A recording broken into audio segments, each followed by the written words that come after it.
Hello, my name is Matthew Margeson, and I'm here to talk about music and film and all things in between.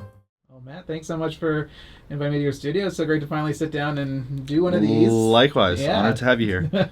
So to start, I'd love to talk about. I know I've done a few interviews in the past, but I'd kind of refresh the kind of your story of like your background and growing up, and how did you find music? How did that kind of enter your life, and at what point did it started veering towards kind of film and media composition?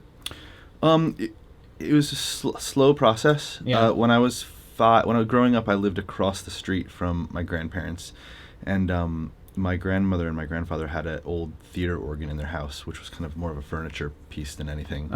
And so when I was a wee bitty kid, I would go over there and just start, always making noises on it from the time I could walk, really. And I guess it was when I was like 4 or 5, my parents noticed that I was actually plunking out some really simple tunes, just things I had heard, Christmas carols mostly, and nursery rhymes and things. So they decided to get me some organ lessons. Oh. And that's kind of how it all started. So organ was your first instrument then? Yeah, and it was reading traditional organ music, and I couldn't reach the pedals, but eventually I learned to reach the pedals, and I just got big enough to reach the pedals. And so then I had taken organ lessons, and that eventually turned into piano lessons and accordion lessons and trumpet lessons, and just kind of a little bit of a potpourri of instruments.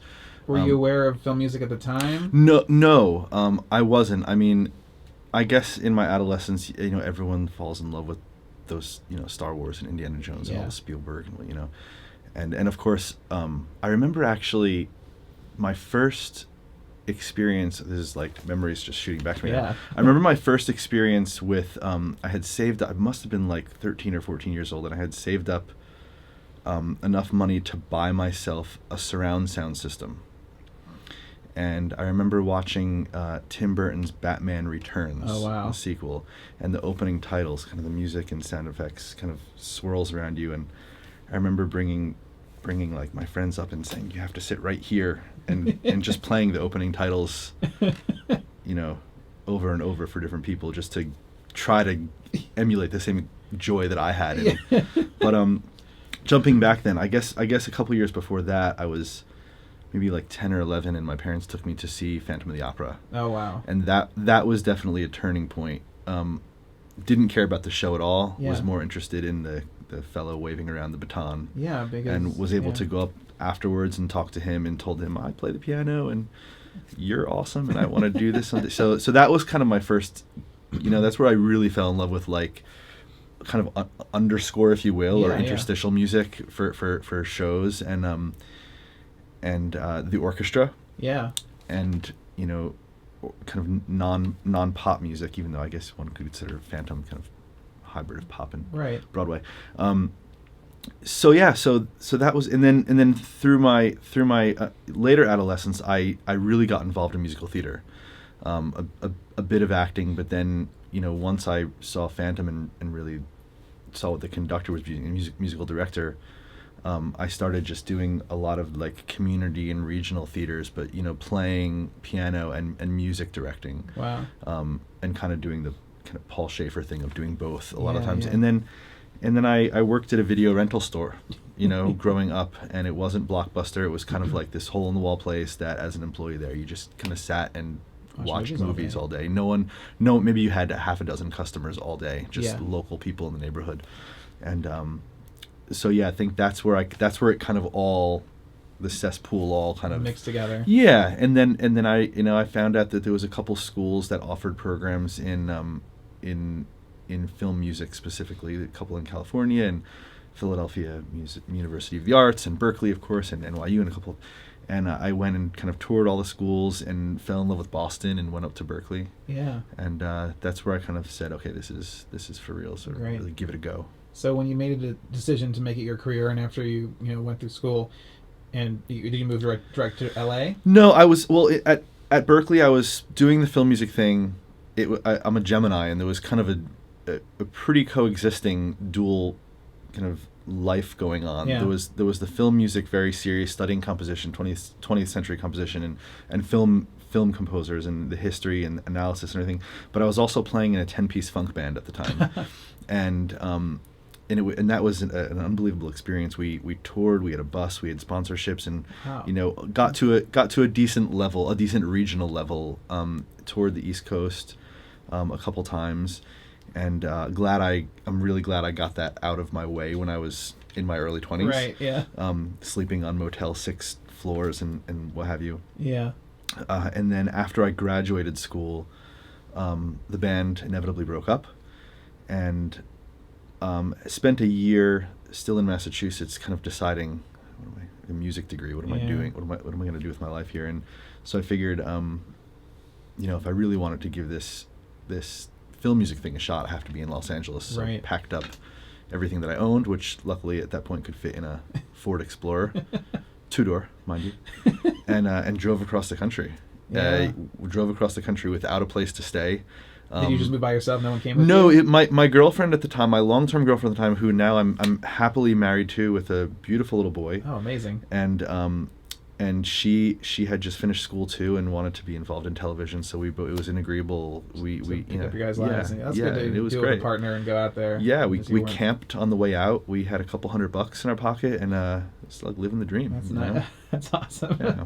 So what were your first jobs out here? What were they? I mean, you started working with Klaus early on. Yeah, I mean, if we're talk about it all, I mean, I worked at a restaurant waiting to, anything to kind of make money. We came out here with like $500 in our pocket,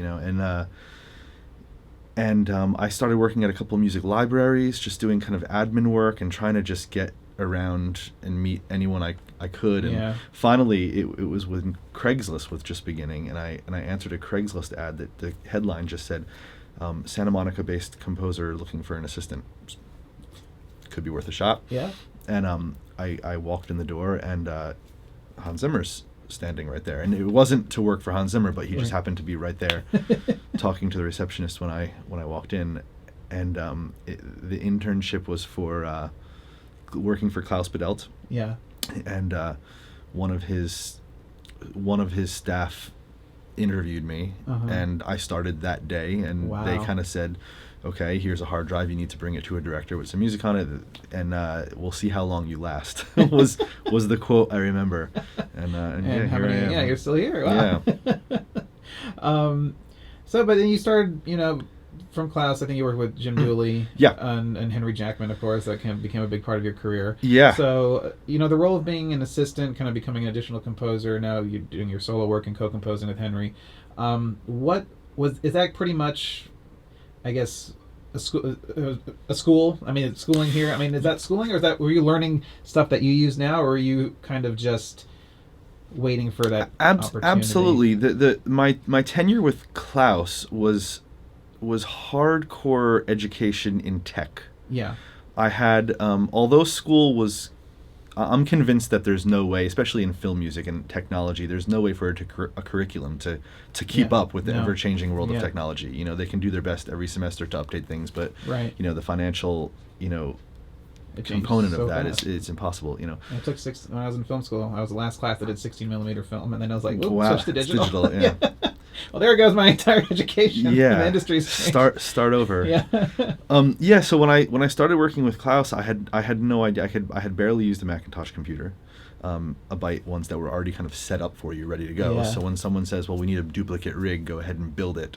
Right. That was a crash course in staying up all night and reading manuals and Google and learning how to use Google properly. Yeah. And just figuring it all out.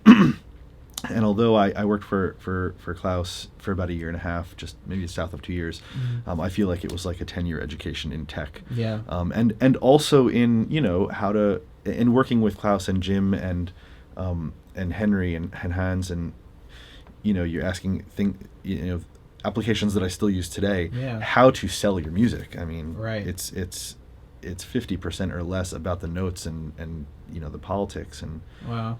Being a fly on the wall at a young age for some of those meetings and playback was just invaluable. Yeah, for sure. So when it came, you did some small films, but kind of, I would maybe guess you went a bigger solo project with Skyline. Yeah. A big studio kind of film. What was that like at that point in your career? Was it a daunting task to know, like, okay, it has a little bit more of a budget than the ones, because you did like two small couple small indies, and then came Skyline, and I had no idea what I was doing. I mean, talk about sleepless nights, crying myself to bed. I mean, looking back on it now, it seems so silly, but at the time, because we're not saving lives or Yeah, exactly. but at the time, you look at this massive amount of music that you write, and one of the hugest mistakes I made on that film was, the directors, we couldn't line up to have playback meetings. So I had written about 45 minutes of music before they heard a note, and that was just my own immaturity jumping that far in advance, thinking I'm going to crush this. I'm just cranking out minutes, Yeah. And we had our first playback meeting, and it went terrible. They said, "This is not what we want at all. What are you doing?" So now we have 3 weeks before scoring, and I've got to write another 100 or 70, 80 minute score. So yeah, there's a whole Skyline score that exists that no one's ever heard before. It's on the cutting room floor, as I say. And the movie came out. It wasn't that well received. Yeah. So how do you take criticism? I mean, I guess back when you started versus now. I mean, that's part of the job. You put your work out there. It gets critiqued. Do you listen to the critics? Do you listen to the forums and see what people are saying? I'm not one to dwell on. Has a review come out? Has the New York Times posted something? Has Film.Music.Media, Yeah. But you can't. I don't deny that opening weekend I'll go and check out what Rotten Tomatoes has to say, and once you work on enough films, I think it's inherent that you kind of know a bit how things are going to go. Yeah. So sometimes it's not that much of a surprise. Right. And you just learn to have tough skin. I mean, if you need it. Yeah, and especially part of me, I think I have a lot of experience in helping other composers and doing kind of this additional arrangement, ghostwriting thing. And being on the back lines for 20 plus projects has built my tough skin enough to have Harry Gregson Williams or Brian Tyler come up and say, like, no, that's not working. Do it again. Start over. Yeah. So to build up a little bit of armor that way before it's Matthew Vaughn, for instance, telling you that definitely helps. Yeah, for sure. Absolutely. So you mentioned Brian Tyler. So you did work with Brian Tyler for a bit, and I think you worked on Transformers Prime. I did a video game with Brian called Lego Universe, right? Which I think the music for that is definitely worth checking out. And he's a very different style. I mean, you got to work with all these composers with different styles. Did that influence what your sound was going to be? How did you figure out what a Matt Margeson score or what your sound? Good question. I kind of feel like I'm still figuring that out. Yeah. I think that everyone is still figuring that out, because if you say this is my style, you kind of hopefully you continue to evolve. Yeah. I think that the pro of working with so many people is that I got to kind of be an observer of what I thought worked and what I thought didn't work, whether or not I was forced to put something in the music or not. Yeah. Just techniques and different approaches, and not even just the music, but like we were talking about with playback meetings and with interacting with directors and producers and editors and trying to collaborate and trying to sell your music. You get to kind of pick and choose, different methods of people's workflows that you like, and I think that was a huge advantage, for my kind of schooling, as it were. Yeah, for sure. And speaking of directors, I'm always interested from a composer's take. What are the best traits that you like to have in a director, and what are the worst traits, like for you to get your job done? Not singling anybody out, but like from your experience, what have been the best traits and the worst traits you found in directors? Good question. The best traits, I would say, is someone who can find a happy medium between giving me a long leash but also a collaboration. Yeah. And always making it a conversation, and always knowing what they want also. Yeah, having a vision. There is a way to have a vision and to also give a composer and editor a bit of leeway. Yeah. And also, it's a fluid moment. It's a fluid process. And I think that open-mindedness is good. As far as cons go for a director,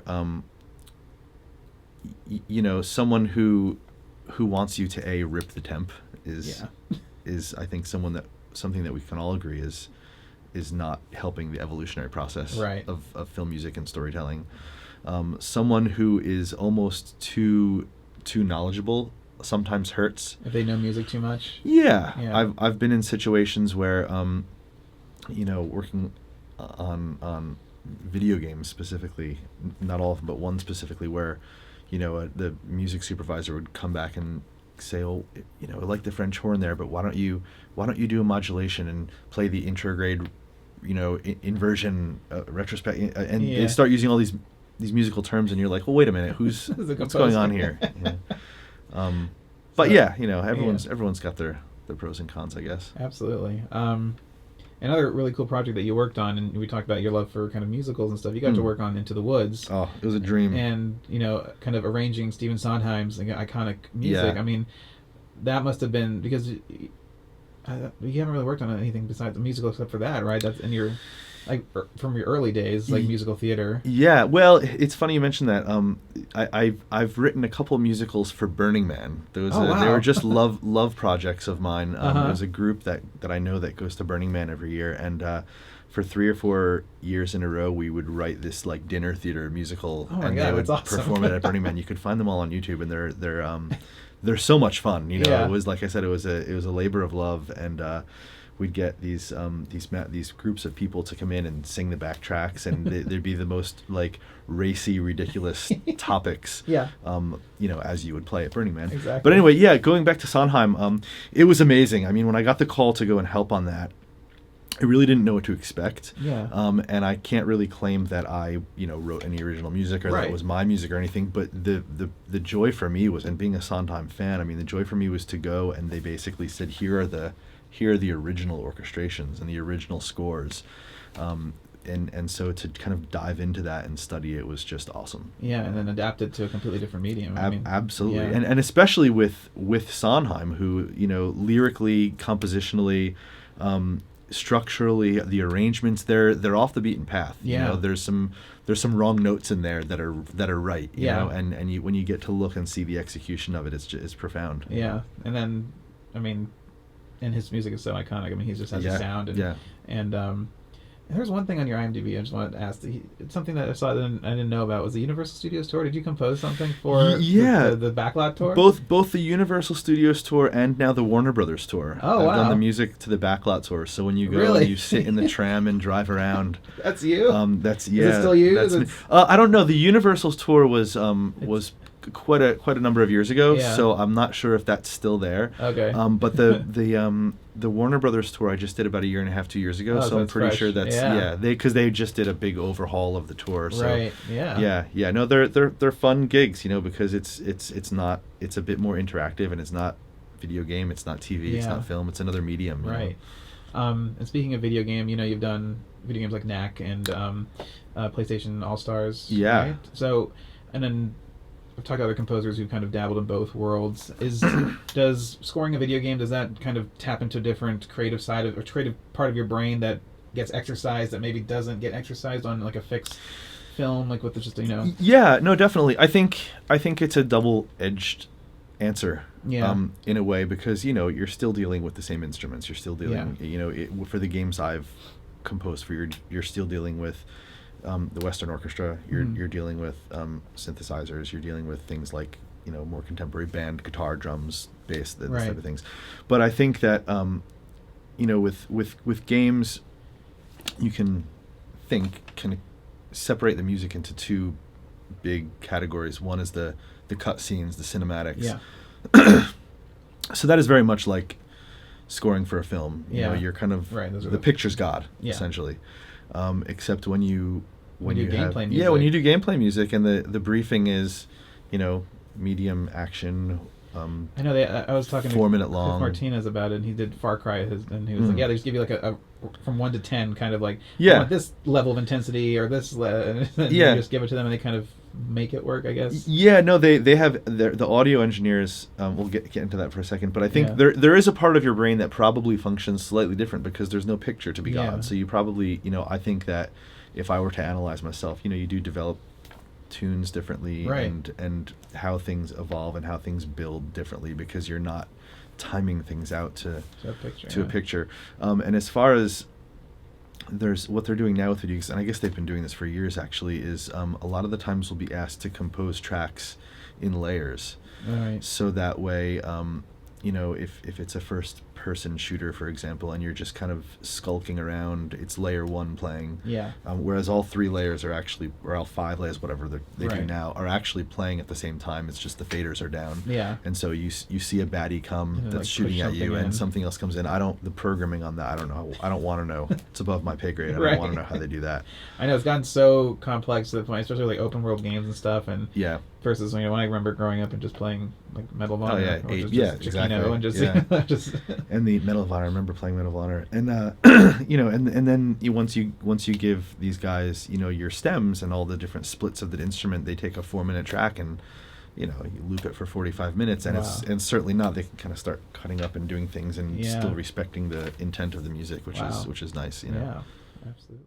So we were talking kind of some of the directors you're working with.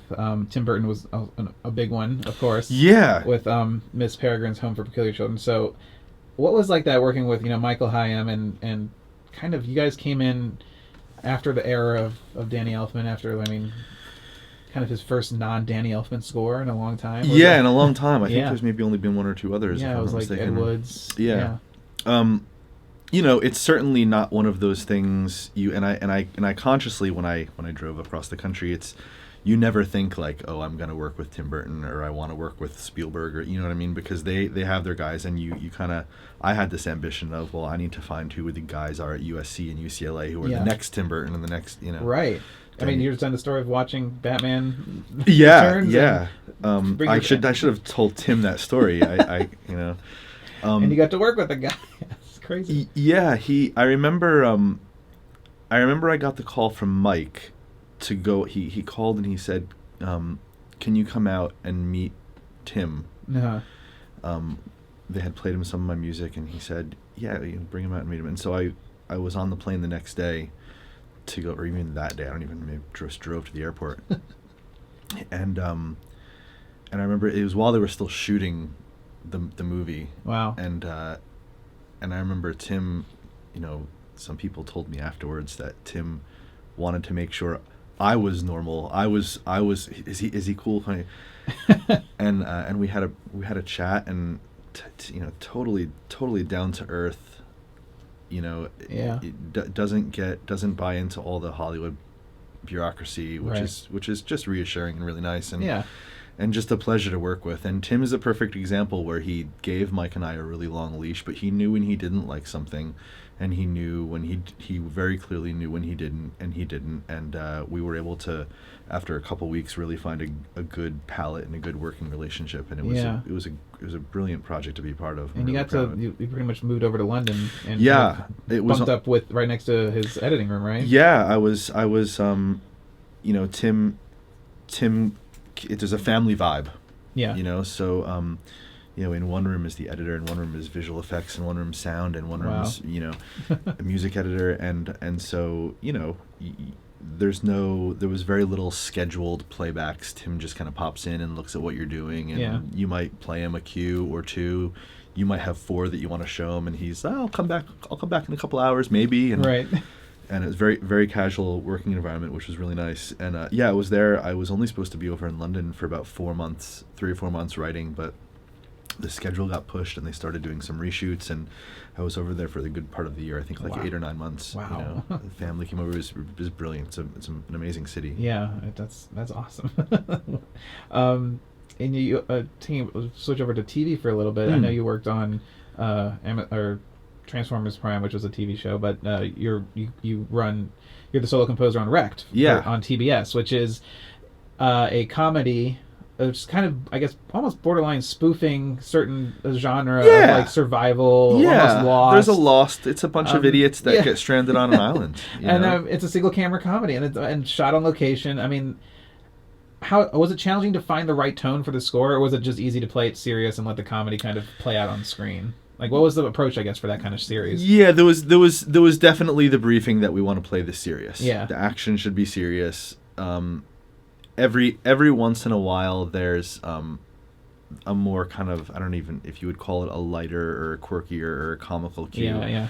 And most of the time, that wasn't necessarily to reinforce the comedy. We didn't really necessarily hit comic beats and try to reinforce the jokes. Right. It was mostly just to set a pace through, because a lot of the comedy is dialogue based. Right. So it was just to kind of, fill some pace underneath the dialogue. Yeah. And it gets just renewed for a third season. Yeah, I think just last week or 2 weeks ago I heard that it was. Thank you very much. So, how is the work schedule on a TV series versus a film? Is it more hectic? Yeah, it's relentless. Having limited work in television, that was kind of new to me. Yeah, because I know a lot of composers, TV composers, who are just like, the schedules are brutal. Yeah, you don't have a. What I love about film is you allot this time to do a project, whether it's 2 months or 8 months, and hopefully it's somewhere in between, depending on the amount of minutes. But you start. I like to work linearly, right. With exceptions sometimes. But sometimes when you're writing for a movie, you get into reel 4, getting an hour and a half into the film or something, and you end up accidentally writing a new theme or making a new musical discovery or voicing or sound or something, and you're like, oh, that's really working well.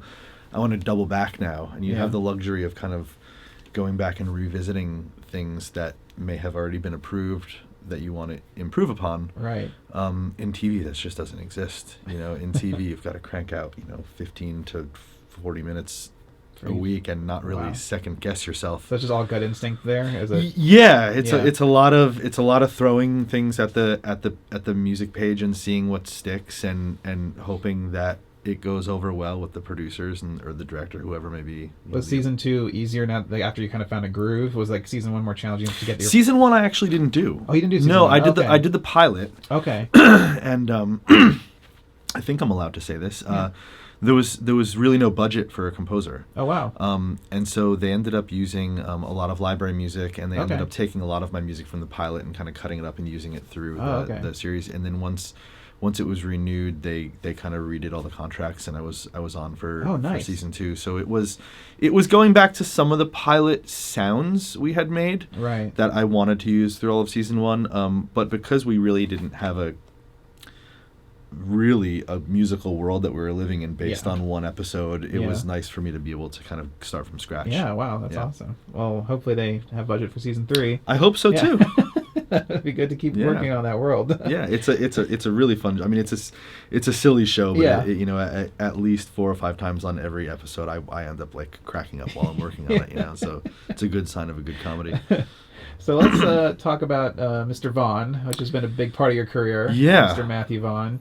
So I guess the first time you worked with him was probably through Henry was it X-Men or was there another? No, the first time I worked on him was for KickAss. For KickAss. Yeah, it was kind of an unlikely event where, I mean, as you probably know, the first KickAss had 4 composers. Yeah, it was a bit of a messy composer situation. Yeah, and Henry was the surviving. Yeah, one. I mean, there's bits and pieces of all 4 composers. But when it came to KickAss 2, he's the one who emerged victorious. Well, he wrote the KickAss theme ultimately, which is I think part of the reason that he got involved was KickAss needed this really strong theme, right? That they hadn't stumbled upon yet, and all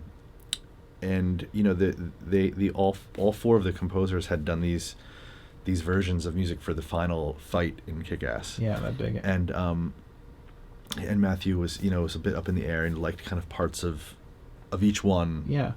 And so they were all in London at the scoring stage, and they had this kind of paradigm that they're all there, and the big fight at the end is not approved. They don't have a piece of music for it. So Henry talked to Matthew and called me and said, hey, let's get on the line. I'm going to send you video, and sent me the 4 pieces of music, and I went into Henry's room in the middle of the night and kind of cranked out a sketch of this last action piece. Yeah. Sent it over to them, and 48 hours later they recorded it. Wow. I mean, it was probably one of those moments where you don't sleep for 48 hours because like there's constant back and forth and revisions, and we finally got there. Yeah. And that was my first instance working with Matthew, and then I forget if KickAss 2 is next, or I think X-Men might have come next. I think X-Men came before KickAss 2. Yep, and I helped Henry on a big on a lot of music for X-Men, and then when KickAss 2 came about, That's when you graduated to co-composer. Yeah, it was original. The movie was originally offered to Henry. Right. And Henry, at that point in his career, he was juggling projects already, and so to add another one, and Matthew and him kind of discussed. And Matthew was like, "Well, what about that guy Matt that did the final fight in KickAss? What about having him get involved?" And that was kind of my first opening of the door to the Vaughn world, to the Vaughn fortress. So now working on several films with one director. Does it get easier the more you guys work together, or is it more challenging? Yeah, because he knows you better and can point out like, I know what you're doing there, man. You can't get away with that. Yeah, well, it's interesting because Vaughn, he's a producer and a director, so I've worked with him now in a capacity where he's like Kick-Ass 2. He didn't direct; he just produced it. Right, exactly. And the same with Eddie the Eagle. It was Dexter Fletcher, a brilliant director, but Matthew still has a big presence in the process, especially in post-production, especially with music. Mm-hmm. He likes to really get involved and micromanage music, which it's nice that he knows what he wants, but it doesn't make it easier having to do a piece of music 8 times, Yeah. But yeah, I mean, I think with each movie I know what Matthew wants a little bit more. Yeah. But in the same respect, he's always wanting to take that and up the ante. Yeah, because he's trying to. As a visual storyteller, he's evolving and progressing just as you as a musical storyteller. So you kind of have to be with him along his journey as well. Absolutely, and I think he also takes a different approach when he is directing versus when he's just a producer on the film. And he, one of the big reasons I love working with Matthew, even though. During the process of post-production, it can be very difficult. Yeah, sure. You want to kill each other? Yeah, I mean, in a creative, good way. No, yeah, there are certainly arguments. Yeah. But at the end of every day, you both know, whether you're high-fiving or you're bumping heads, that you are both there with the intent of making the best film possible. Absolutely. And I think with Matthew. One of the best things about working for him is he's always willing to take a pretty bold leap. Yeah. He makes the films himself. For the good part of it, he doesn't really have any studio execs looking over his shoulder saying like, no, we need to do this because this is what we do with every other film. Right. And, sometimes that works for him and sometimes it doesn't. But you have to respect the guy's decision making and these bold ideas. I mean, I will attribute. The 80s nostalgia of Eddie the Eagle to us sitting there and him saying, well, let's just try it. Yeah. And what was your initial gut instinct? Well, that was, I mean, I love that score like a lot. Thank you. I was listening to it driving down here. I still listen to it all the time. I'm really proud of it. It was so much fun. I think I went into it well, that was a really early conversation. So I went. So he already gave you kind of his idea before you kind of started dabbling. I went to London and met at Matthew's house with him and Dexter Fletcher. Mm-hmm. And this was when they had shot they'd just finished shooting, or they were maybe halfway through shooting, and Dexter literally had some scenes. I didn't even watch the whole film. Yeah. I had no script, I had no film or anything. I had like maybe 3 or 4 scenes on Dexter's iPad. Wow. That we kind of streamed to the TV and watched them, and there was a conversation of, because that movie could have gone in a very small, intimate kind of Jerry Goldsmith, Rudy sports coming of age film. Because it is taking on a genre with a formula, but in the very best way possible, following that formula. Yeah. And kind of And Matthew was like, well, we want to let's try to commit to the 80s thing. Okay. And I think we were all slightly doubtful that going that route with all these kind of slightly cheesy synthesizers and a simple tune that's all kind of diatonic and there's not much that's clever about it, self-admittingly. How could something like that possibly have heart? Yeah. How could that really pull on the emotion? And that was the kind of doubt.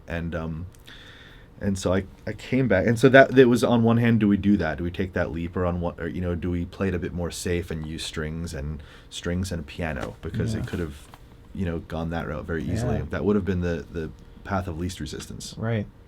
And so I went back to LA, and went out and bought a whole bunch of 80s synthesizers, which were really cheap because no one was using them. Where at do you the time. find stuff? You just find it on Craigslist? Just Craigslist. Yeah. And I remember traveling up to like Simi Valley, and some guy had a like a storage locker. Yeah. And he's like, "Which ones do you want? That one, that one, that one, that one, that one." You know, layers of dust on these things because they haven't been used since like a Mariah Carey ballad in 1993. Wow. You know, and so I went back and I wrote a suite, not to picture, just with some of the themes. Mm-hmm. And then me and Jack, our music editor, unbeknownst to Matthew, we had the film by that point, or at least like a sketch of the film, a rough cut. We put it up against the opening and just let it play. And it was just one of those magical moments where it almost just fit. Yeah, you know? I love those when editing, when you just like drop a piece of music and it's like, you don't have to touch it. Yeah. Like, whoa. So I spent another week or so making, just improving upon it. Yeah. And at that point, I was like, oh, this could work. Yeah.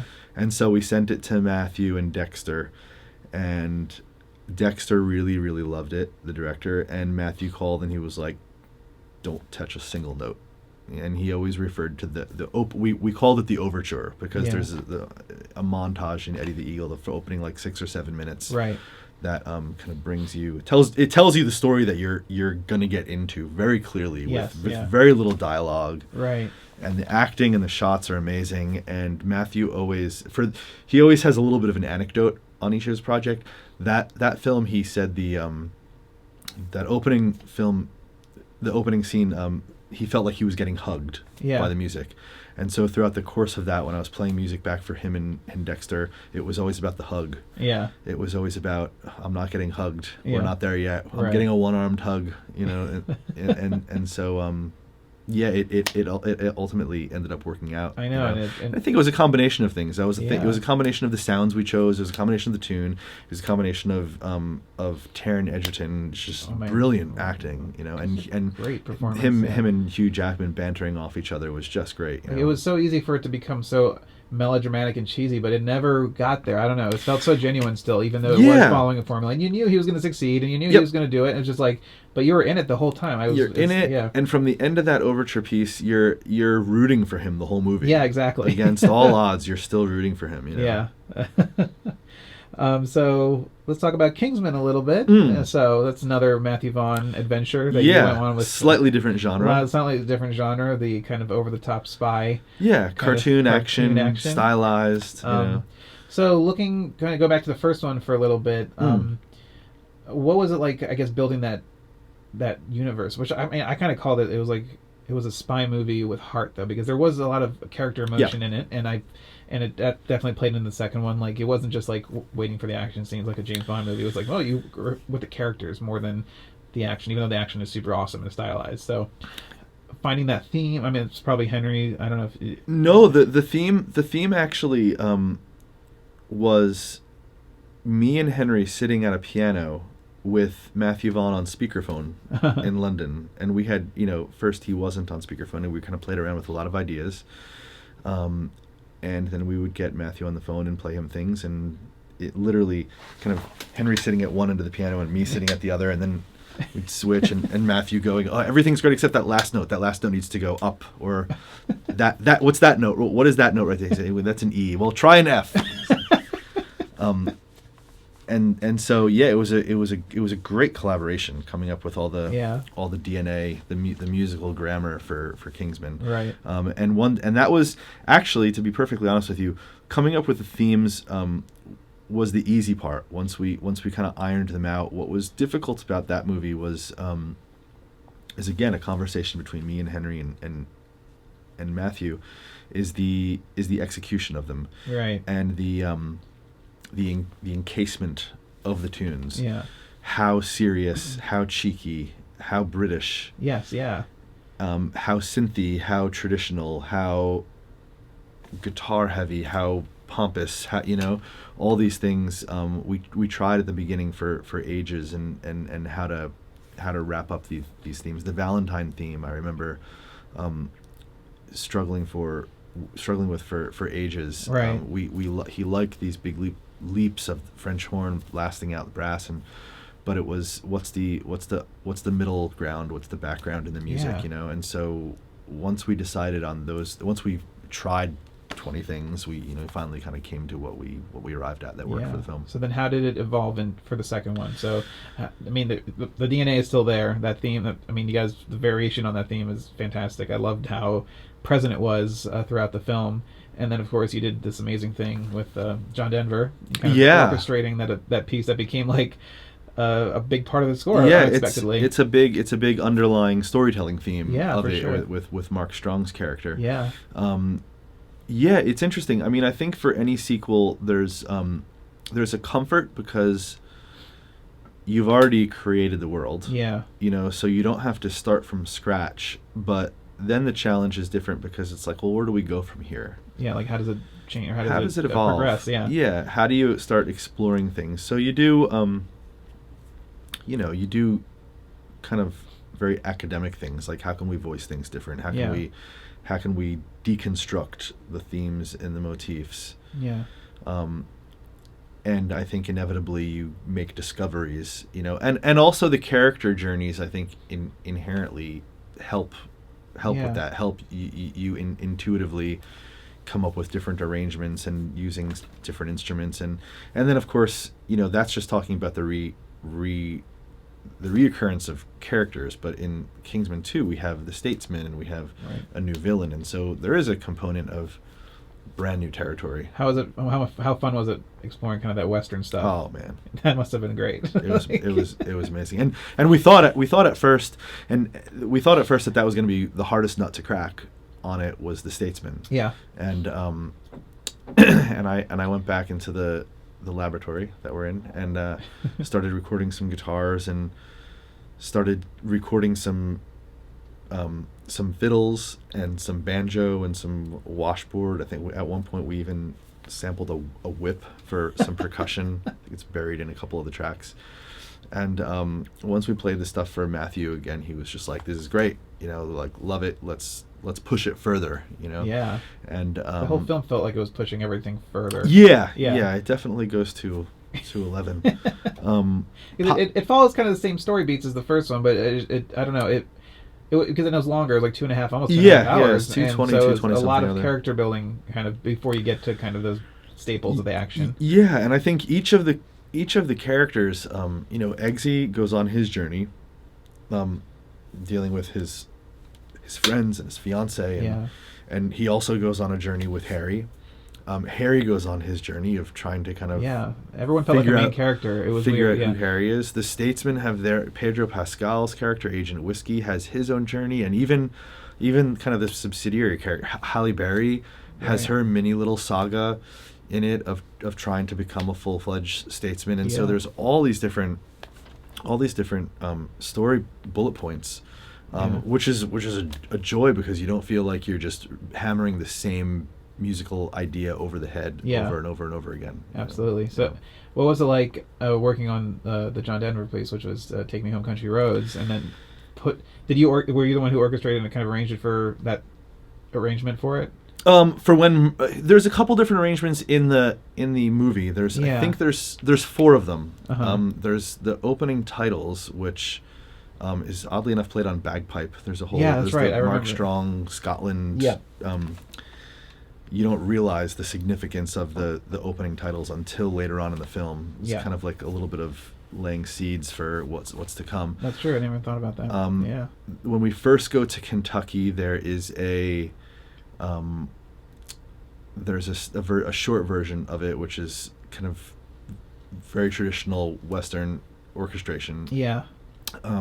There's the big musical number in the beginning of the piece, which was kind of a collaboration between Henry and I. Right. I took a stab at it, and we recorded a bunch of choirs, which inevitably stayed in the last version. My Broadway sensibility sneaked through on the first version we presented Matthew. He loved parts of it, but there was there was too many jazz hands floating around.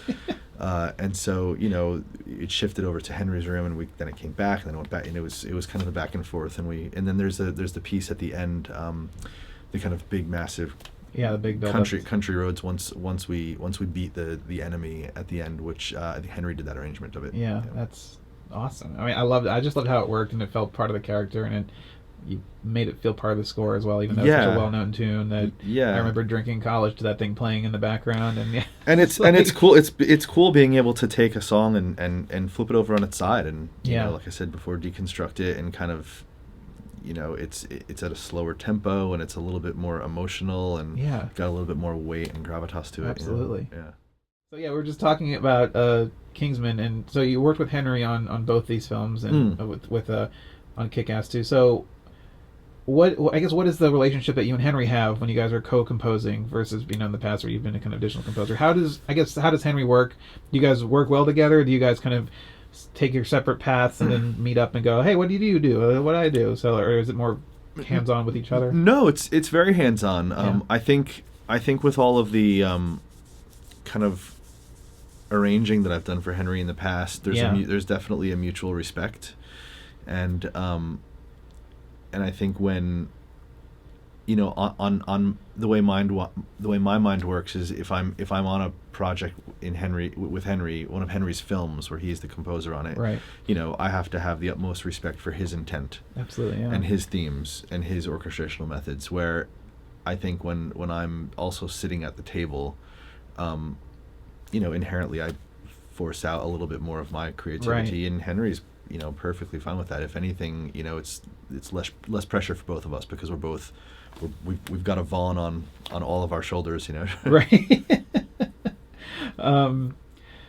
So I get kind of touching back on Kingsman, and we talked about sequel scoring. But what is, and KickAss 2 is also a sequel. What is the biggest challenge of scoring a sequel? Is it? I mean, we did talk about briefly, I guess. Trying to find how that progresses, but does it change? Does every sequel have every sequel has the same problem, or is it depending? No, I mean, I don't want to, when I'm listening to music or when I'm going to see a sequel, I don't want to see the same thing. Yeah. I don't want to hear the same thing. Right. So I think there has to be, like we were saying before, a comfort that you're still kind of exist in the world. Yeah. But, you know, also you have to explore new territory. Right. You know, unless, of course, the nature of the sequel is that it's a whole different bag. I don't know like if an Rings? example. Yeah, maybe Rings. I don't know if it, like an example of like a movie that's the sequel is completely different. I mean, Rings we used Hans's piano theme. Exactly. So you inherited his theme. And we used a very similar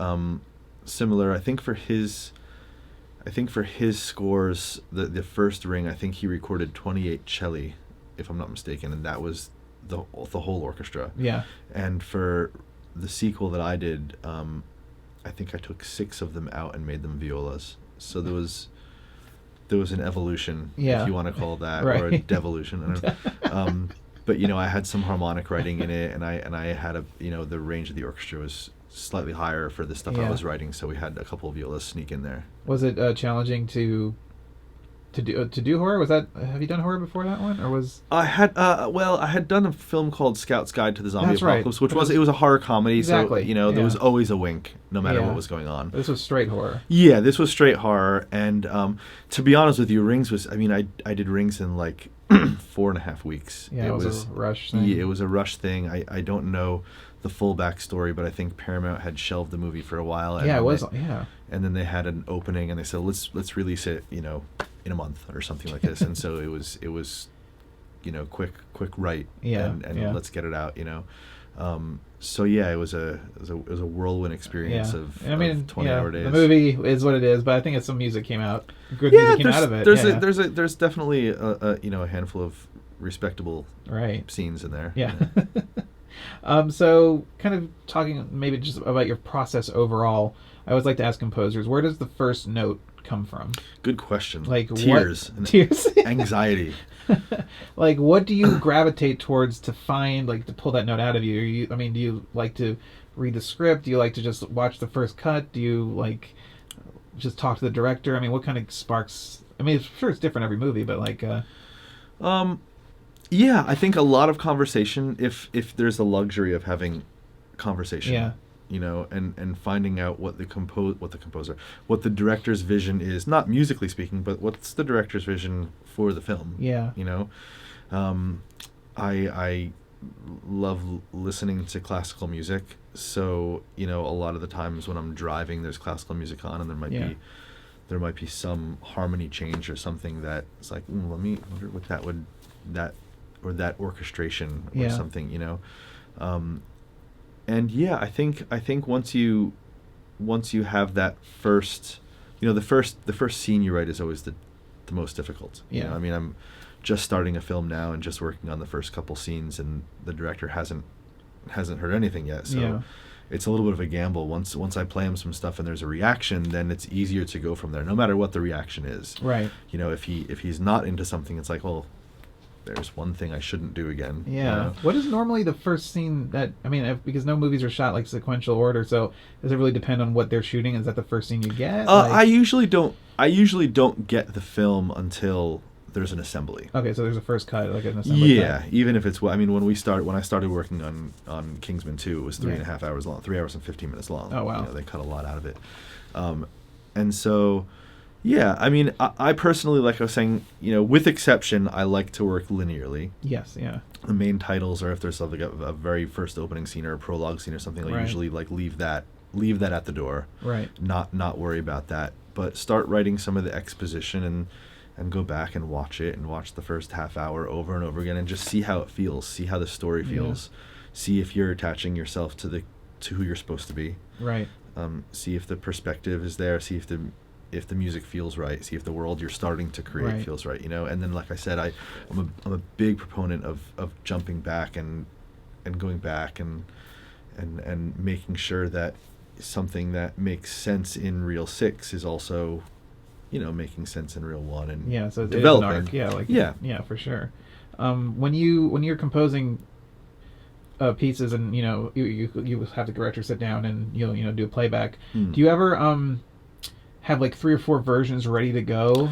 Is that ever something where it's like, oh, you don't like this one? Look what I got here, or is it just like, give me your notes and then I'll go work on it and then come back? Yes and no. I would say 3 or 4 different versions, like, of completely different music. Yeah. That's probably saying, maybe one would argue with me about this, but that's probably saying that you're unsure. Okay. Of what you want it. Right. Okay. Yeah. To be. Yeah.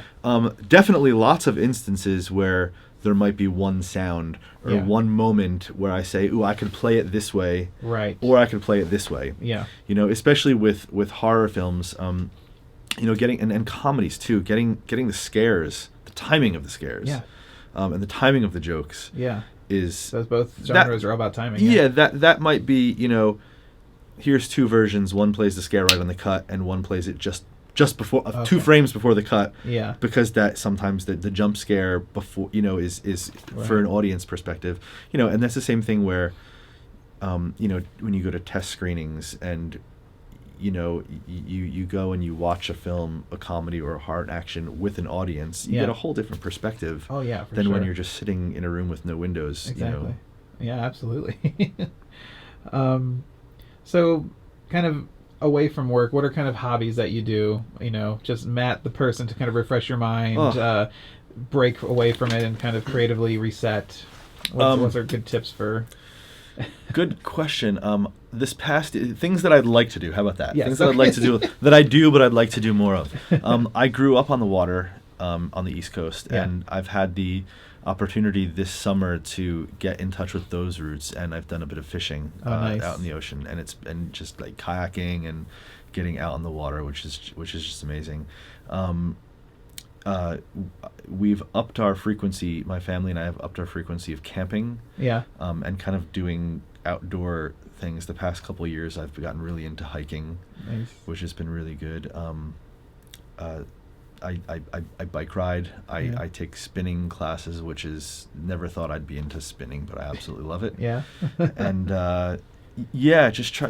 I spend so much time in this room. Exactly. That it seems like it's a complete like the polar opposites. Like the biggest spaces you can find. I know. Yeah. Going and just getting out of LA and breathing fresh air. And, outdoorsy type of things. Drinking scotch. Drinking scotch, Statesman whiskey. Statesman ASCAP whiskey is what we're sipping on. Yeah. I guess so. As a composer and with a career, do you have plans for? Do you have plans for your future? Do you have like a 5-year plan? Do you think about that?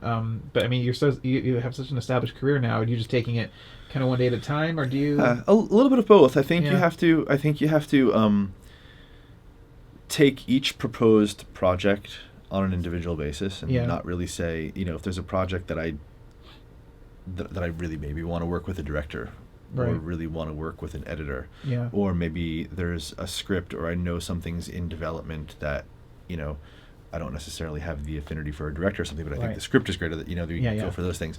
And I mean, I think we were talking about television before. Mm-hmm. I mean, that's a serious question that I ask myself all the time, because I've had limited experience in television, but the quality of TV is. It's amazing. It's turning, I mean... It's the golden age of TV right now. It really is. We're right in the middle of it. And there's a lot happening, because you have television, and then you have streaming television, and then you have... Streaming movies. And you have Amazon making and Netflix making their own films and their own television shows, and then you have cable, and you have network, and there's all these mediums, and you have more people only doing streaming. I know I have a lot of friends who are canceling cable and I'm a cord cutter. And so I think I think the next 5 to 10 years are going to be prove to be really interesting, how it all and like I said before, the content and the quality of these TV shows, I don't think this is a true statement, but it's interesting. A friend of mine told me about a year ago, he's like, movies are now movies are for kids now, and TV is for adults. Yeah, I mean, that's partly true, because you see what's the biggest movies that are being made are superhero movies. And they're the crowd-pleasing things. Yeah, but if you're looking at the script and the dialogue and the shots, and I mean how, I mean, House of Cards it's a work of art. Yeah. I mean, and I'm not super into politics, but you watch a season of TV like that, and you're just like, you get drawn in like a bug in a like a fly with a light. You know? Absolutely. It just kind of seduces you, and Beale's score, and it's just TV is now like really profound art. Absolutely. Yeah. And I've talked to composers who work. Beltrame, I just interviewed him, and he just did 2 Netflix films. He did Little Evil, and then Angelina Jolie's First They Killed My Father, and you've seen these really powerful voices, I think, which is interesting, because you don't see auteur filmmakers anymore, but you see them on Netflix and Amazon getting the chance to really express themselves. So I think that's really cool. Yeah, and then there's the whole bureaucratic side of things, where when you're dealing with Amazon and Netflix, you're now dealing with maybe not so much directors, but music supervisors and producers that haven't worked for Fox, and they haven't worked for Sony, and they're babies at it too, and we're all kind of figuring it out, and it's really exciting. Yeah, it is an exciting time, and things are changing and progressing. And so back to your original question, I mean, I'm definitely very interested in diving into it. I mean, I love working with films. Yes, I love the fact that I can invest 3 to 6 months in a world and really just dive into it and get drowned by it. Yeah. And then when it's done, it's done. It's like the last day of school, and you can kind of leave it behind you and say, oh, that was my own little adventure. But yeah, I can't deny that I would love to go and camp in a world of television as well, especially if it were a real serious, good television show. Rich show. Yeah. Well, to maybe wrap things up, we talked about your kind of start and love for musical theater and musicals. If you could score any musical, if you could have pretended that there was no music, you can't just pretend just the story, what musical would you pick if you could choose any musical? It's interesting you ask that. I was just thinking, I was having a conversation with somebody about musicals recently, and about how certain musicals, I guess it's like films, certain musicals stand the test of time. Yeah. And other ones, we just happen to be talking about Rent at the time, and how profoundly genius it was at the time. Yeah. And, now if you listen to it, it sounds a bit dated. Right. And, the actors that are in the Broadway shows and in the touring shows now that are singing in Rent about, living on Avenue A and, squatting, and they've got AIDS, and it's like, the times now are different than they were in the mid '90s. For sure. You know, so there, you know, there's not a tangible, Yeah. Identifying. Right, but it's connection. because I just recently, maybe last few months ago, my wife and I went to go see Singing in the Rain at ArcLight. They were showing it, and it's like that movie totally stands the test of time. And there's a full theater full of people there, and I see parents bringing their kids, and it's just like, wow, that's really cool. Yeah. Like, you know. To answer your question, I mean, look, I don't. That's a tough question. Yeah. Les Mis. Les Mis. Les Mis, I would say, I think is one of the most amazing musicals that there is. Right. But I would say just because of the richness of the content in there. Yeah. You know, I mean, it's such a serious musical. Same thing with Miss Saigon. I think it's Miss Saigon's an overlooked musical. I mean, you have love, you have war, you have infidelity. Yeah. You know, there's a lot of themes that are quite serious. And we're seeing. I mean, what do you think about like La La Land kind of bringing back this kind of? I mean, it was so popular, and now there's a movie coming out, The Great Showman. I think. Yeah, The Great Showman. I'm super excited about. Yeah, so you're seeing a little bit more of these studio musicals kind of popping up. Absolutely. Yeah. I think La La Land really helped the renaissance of that. Yeah. And there are parts of that movie that I thought were really, really amazing. I think it's an exciting time.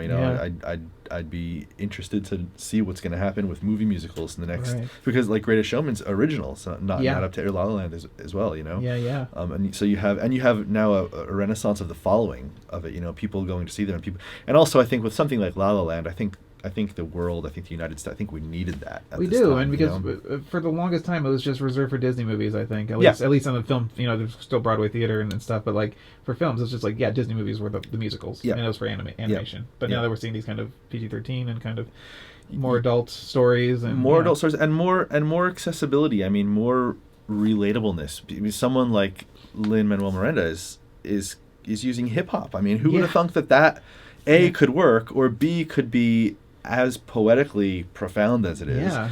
I mean, I think he's the best lyricist that there is right now. I mean, you see the love for something like Hamilton or Book of Mormon, and seeing like the just people just flocking to it, and just how they're younger crowds too. It's not just the blue hairs, Exactly. Going to see it in their gowns. It's people that want to go see their music in a story that they might not be that familiar with, and they're getting educated. There you go.